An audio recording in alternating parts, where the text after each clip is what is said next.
बिस्मिल्लाहिर्रहमानिर्रहीम। अस्सलामुअलैकुम वरहमतुल्लाहि वबरकातुहू। दोस्तों, आज हम लोग सीखेंगे इस वीडियो में अरबी से हिंदी। जैसे कोई अरबी बोलता है, उस अरबी का हिंदी में मतलब क्या होता है, मैं आपको इस वीडियो में बतलाऊंगा। अगर आप वीडियो को पूरा देखेंगे तो इंशाअल्लाह आपको बहुत ही फायदा होगा। दोस्तों, वीडियो को शुरू करने से पहले आपसे एक छोटी सी रिक्वेस्ट है। आप हमारे चैनल पर नए हैं या पुराने हैं, चैनल को सब्सक्राइब नहीं किया है तो चैनल को सब्सक्राइब कर दीजिए। वीडियो पसंद आ जाए तो लाइक करके अपने दोस्तों में भी शेयर कीजिएगा। तो चलिए अब हम वीडियो को शुरू करते हैं।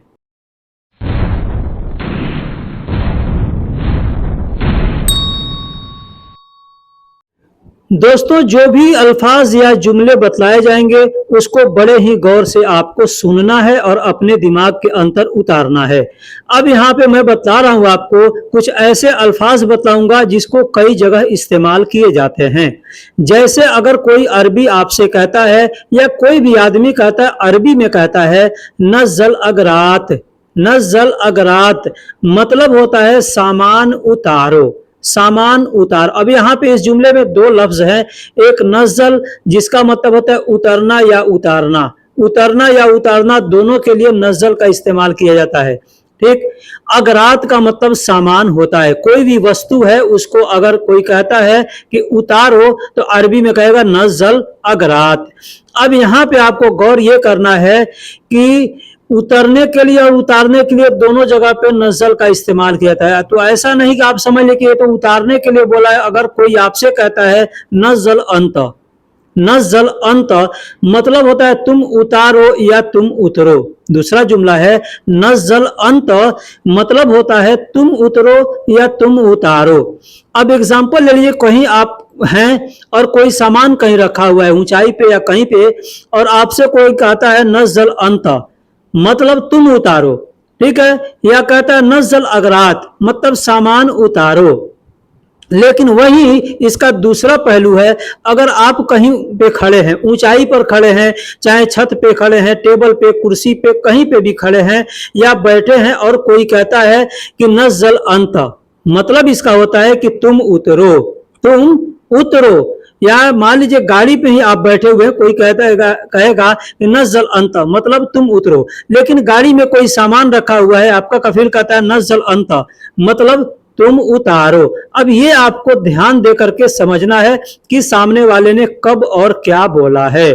यहां मैंने सब बता दिया कि नज़ल का मतलब उतरना और उतारना दोनों होता है। अगरात का मतलब सामान होता है और अंत का मतलब तुम या आप होता है।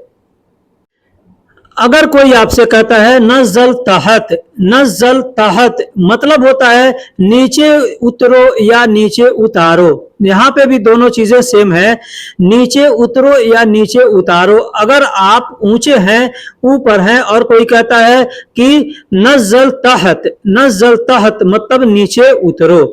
अगर कोई सामान है ऊपर और कहना है कि नज़ल तहत मतलब होता है नीचे उतारो। अब यहाँ पे है नज़ल कुल्लो यानी सब उतारो। सब को अरबी में कुल्लो कहते हैं और नज़ल का मतलब उतरो या उतारो दोनों होता है। तो आप कहीं पे भी हैं, कहीं पे भी काम करते हैं, आपके साथ आपका कफील है, मैडम है, मुदीर है, या आपका कोई साथी है जो आपके साथ में काम करता है, अगर इस तरीके के अल्फाजों को बोलता है तो आपको यहाँ पे ध्यान देना है कि वो क्या कह रहा है और कब कह रहा है। यानी उस वक्त को आपको समझना है कि वो क्या बोला है, कब बोला है और क्यों बोला है। अगला जुमला है, अगर कोई कहता है नज़ल हीना, नज़ल हीना मतलब होता है यहां उतरो या यहां उतारो। दोनों मैं बता रहा हूं, लिखा एक ही हूं लेकिन मैं दोनों बताते जा रहा हूं ताकि आपको अच्छे से समझ में आ जाए। नज़ल का मतलब उतरना और उतारना दोनों होता है और हीना का मतलब यहां होता है। अब मान लीजिए कहीं पे आप हैं, अगर उतरना है तो आदमी बोल सकता है नज़ल हीना मतलब यहां उतरो, या नज़ल हीना कहता है मतलब यहां उतारो। कोई सामान उतारना है तो कहेगा नज़ल हीना मतलब यहाँ उतारो। अगर आपको उतरना है, जैसे आप टैक्सी पकड़ के जा रहे हैं, टैक्सी से जा रहे हैं और आपको कहना है कि नज़ल हीना मतलब होगा कि यहाँ उतरना है, नजल ही ना का मतलब यहाँ उतरना है। आप अगर टैक्सी से कहते हैं टैक्सी वाले से कि नजल ही ना, मतलब यहाँ उतारो, यहाँ उतरना, इसका मतलब होता है। तो नजल का मतलब उतारो, उतरो या उतरना, ये सब जगह पे इस्तेमाल किया जाता है। ठीक है, वहीं अगर कहना है कि नजल हुनाक, अगर कोई कहता है नजल हुनाक, या आपको कहना है नजल हुनाक, मतलब होता है वहां उतारो या वहां उतरो। ठीक है, तो नजल का मतलब उतरना या उतारना, ये तो आपको समझ में आएगा, 3-4 जुमले में मैंने बता दिया। और हुनाक का मतलब वहां होता है। अब यहाँ पे हुनाक कहें या हिनाक कहें, हिनाक या हुनाक दोनों का मतलब वहां या उधर होता है। हिना या हुना दोनों का मतलब यहाँ या इधर होता है। इस चीज को ध्यान दीजिए, वहां और यहाँ में अंतर है, उधर या इधर में अंतर है। तो अरबी में भी वैसे हिना मतलब यहाँ, ठीक है। अगर कहना है वहां तो कहेंगे हिनाक, आखिरी में क का इस्तेमाल कर देंगे। अगर कोई अरबी में कहता है अलहीन खल्ली, अलहीन खल्ली, जैसे हम कहीं काम करते हैं किसी के साथ में, तो बहुत से लोग होते हैं ऐसे बोलते हैं अलहीन खल्ली खल्ली खल्ली, ऐसे ये खल्ली शब्द का बहुत ही लोग प्रयोग करते हैं। ठीक है, तो खल्ली का मतलब असल में होता क्या, खल्ली का मतलब होता है कि छोड़ दो, जाने दो, रहने दो। मान लीजिए आप कोई सामान पकड़े हैं या पकड़ना चाहते हैं और सामने वाला कहता है अलहीन खल्ली, मतलब अभी छोड़ दो, अभी जाने दो या अभी रहने दो। ठीक है, आप किसी को पकड़े हैं, वहां पे अगर कोई कहता है आदमी कि खल्ली, मतलब होता है कि छोड़ दो। ठीक है, तो ये शब्द कई जगह इस्तेमाल करते हैं, इसका मतलब यही होता है छोड़ दो, जाने दो, रहने दो। तो जहां पे भी ऐसा सेंटेंस आपको बोलना है कि छोड़ दो, जाने दो, रहने दो, वहां पे खल्ली शब्द का प्रयोग किया जाएगा। अब कहना है कि अभी छोड़ दो, बाद में छोड़ दो, ये सब अल्फाज होते हैं। तो अलहीन का मतलब अब या अभी दोनों होता है। तो अगर कहना है कि अलहीन खल्ली, मतलब अब रहने दो या अभी रहने दो। ठीक है, बादेन नजल, बादेन नजल, बादेन का मतलब होता है बाद में। ये अल्फाज जो बादेन अल्फाज है, हम लोग उर्दू में भी बोलते हैं बाद, बाद बोलते तो वही बादेन, बाद का मतलब बाद होता है और बादेन का मतलब बाद में। तो अगर कहना है कि बादेन नजल, मतलब बाद में उतारो या बाद में उतरो। अब यहाँ पे चीज समझ गए। मान लीजिए हम कहीं गाड़ी में बैठ के जा रहे हैं, हमारा कफील साथ में है, कोई भी है साथ में, कहीं भीड़ भड़ाके में हम कह रहे हैं हमको उतरना है, हम कहते हैं कि हिना नजल, मतलब यहाँ उतारो। तो सामने वाला क्या कहता है, बादन नजल, बादन नजल, यानी बाद में, इसका मतलब होता है बाद में उतरो। बादन यानी बाद में, नजल का मतलब उतरो या उतारो या बाद में उतरना है। दोस्तों अगर कोई कहता है वैन रक्किब, अब यहाँ पे रक्किब शब्द मैंने लिखा है, बहुत से लोग रक्किब कहते हैं, बहुत से लोग रक्कब कहते हैं। ठीक है, तो वैन का मतलब कहाँ या किधर होता है, रक्किब या रक्कब का मतलब रखना होता है। अब रखो, रखूं, रखना है, रख दिया, रखूंगा, सब जगह पे रक्किब शब्द का प्रयोग करेंगे। जैसे वैन रक्किब, वैन रक्किब या वैन रक्कब, इसका मतलब होता है कहाँ रखूं या कहाँ रखना है या कहाँ रखा।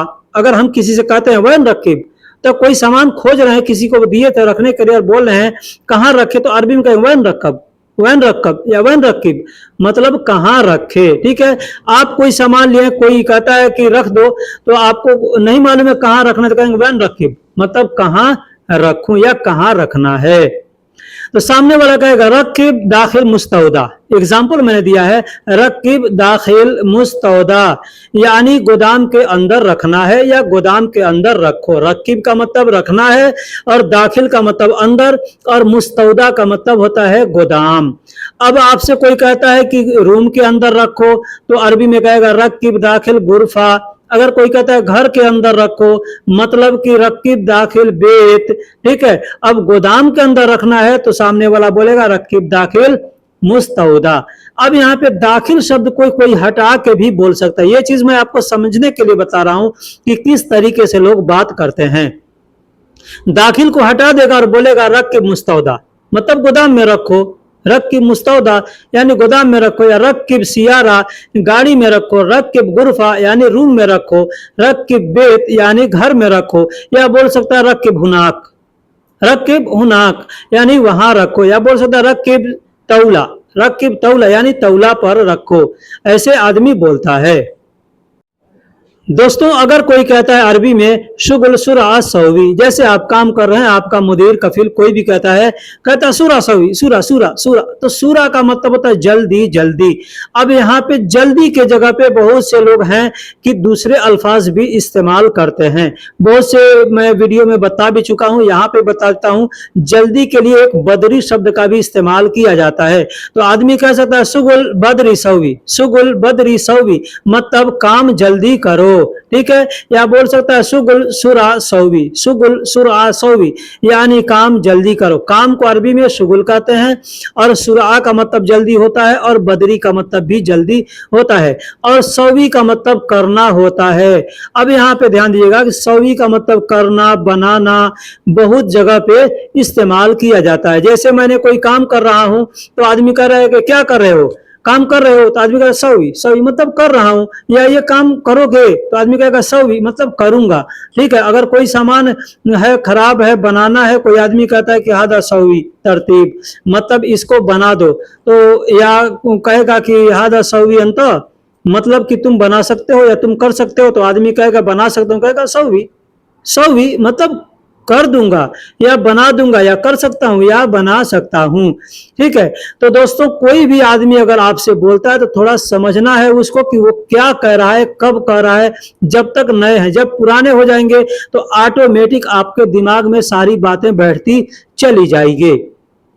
एग्जाम्पल मैं दे देता हूं, आप नए हैं, आपको गाड़ी चलाना नहीं आता, एग्जाम्पल मैं दे रहा हूं, वीडियो को स्किप ना कीजिएगा और ध्यान से समझिएगा। गाड़ी चला रहे हैं और आप नए हैं, तो जब तक नए हैं तब तक कोई आदमी आपको सिखा रहा है तो क्या बोलता है कि गाड़ी को अगर चालू करना है तो पहले क्या करना है, फिर चाबी करना है, फिर उसको मतलब जैसे जैसे उसका प्रोसेस होता है एक एक करके बताता है। अब आपके दिमाग में ऐसे ही बैठ जाता है, ठीक है, कि हमको चालू करना है तो पहले चाबी देना है, पहले उसके बाद क्या क्या करना है। लेकिन जैसे ही आप पुराने हो जाते हैं, सीख जाते हैं, तो आपको सोचने की जरूरत नहीं है, बस आप गाड़ी पे बैठे ऑटोमेटिक आपका हाथ वहां पे जाएगा, दिमाग कहेगा कि हाँ अब ये करो वो करो, ऑटोमेटिक तुरंत सेकंड में ही सारे काम हो जाते हैं। लेकिन ऐसे अगर कोई आदमी बोलेगा तो 1 मिनट समझने में लग जाएगा कि पहले चाबी को ऐंठना है, चालू कर, फिर चालू करना है, फिर किक मारना है, फिर क्या करना है, सारी बातें ये अलग अलग करेंगे तो उसको मिनट भी लग जाएगा। लेकिन जब आप सीख लेंगे तो तुरंत सेकंड में सारा हल हो जाएगा। ठीक उसी तरीके से कोई आपसे कहता है सुगल सूरा सौवी, मतलब काम जल्दी करो। वहीं पे अगर कोई सामान बना रहे कोई का सूरा सौवी, मतलब जल्दी करो या जल्दी बनाओ, ठीक है। हाजा मिता इतला, हाजा मिता इतला। अब यहाँ पे इतला शब्द का प्रयोग मैंने किया है, तो इतला का मतलब होता है निकालना, ठीक है।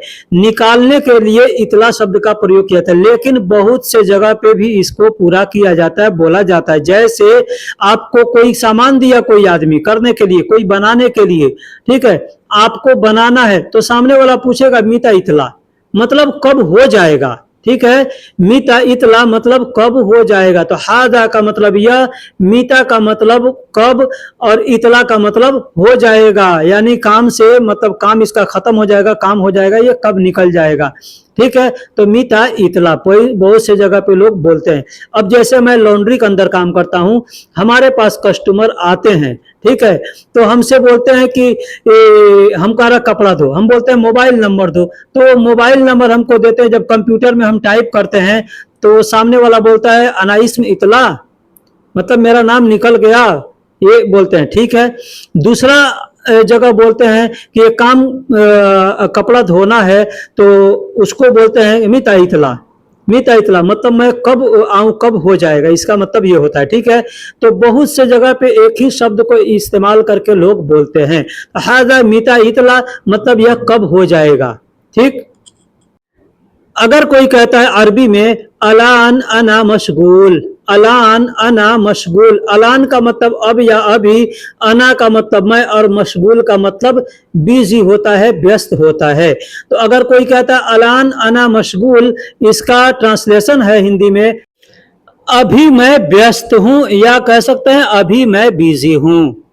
ताल शोया बादेन, अगर कोई आपसे कहता है ताल शोया बादेन, या आपको कहना है किसी से, जैसे कोई कहा कि अलान अना मशगूल ताल शोया बादेन, इसका मतलब होगा कि अभी मैं व्यस्त हूं, थोड़े देर बाद आना। या आपको अगर कहना है तो आप भी कह सकते हैं अलान अना मशगूल ताल शोया बादेन, यानी अभी मैं व्यस्त हूं, थोड़े देर बाद आना। तो अलान का मतलब अब या अभी, अना का मतलब मैं, और मशगूल का मतलब व्यस्त हूं या बिजी हूं।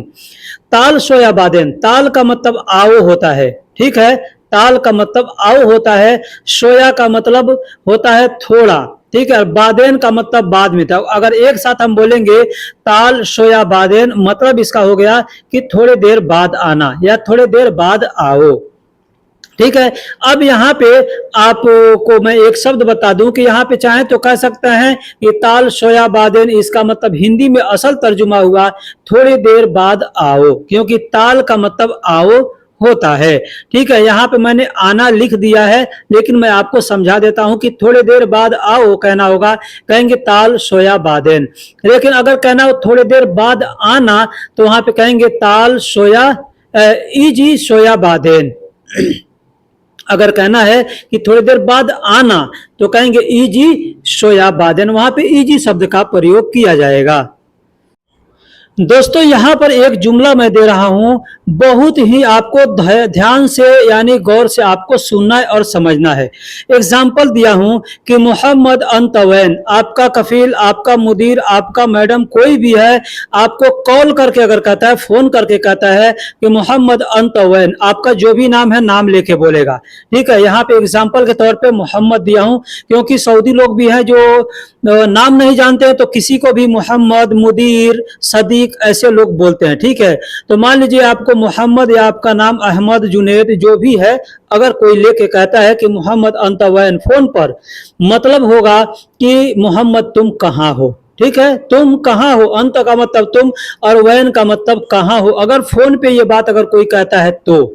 लेकिन अगर वही आपके सामने अगर कहता है, आप आ रहे हैं कहीं से और आपका कफील या जो भी है मिल गया और बोल रहा है मोहम्मद अंतवैन, मतलब इसका हो जाएगा कि तुम कहाँ थे, मतलब इसका हो जाएगा तुम कहाँ थे।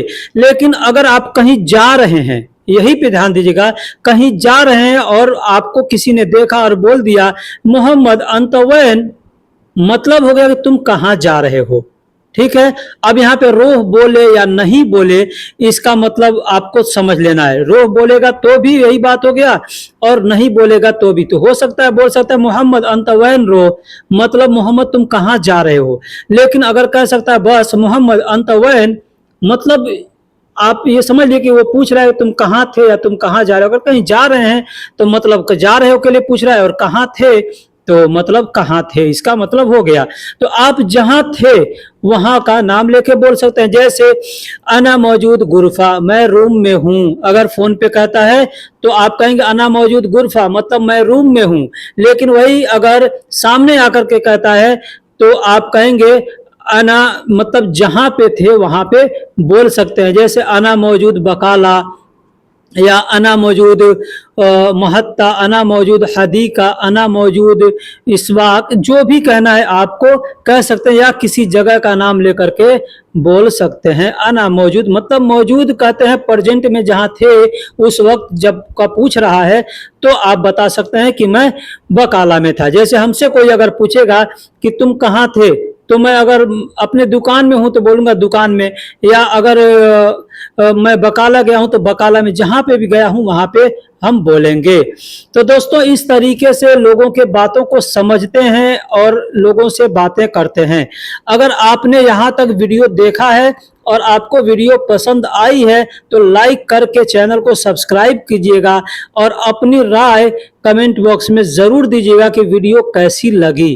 ठीक है दोस्तों, फिर मिलेंगे किसी अगले वीडियो में, तब तक के लिए अल्लाह हाफिज, सलाम अलैकुम।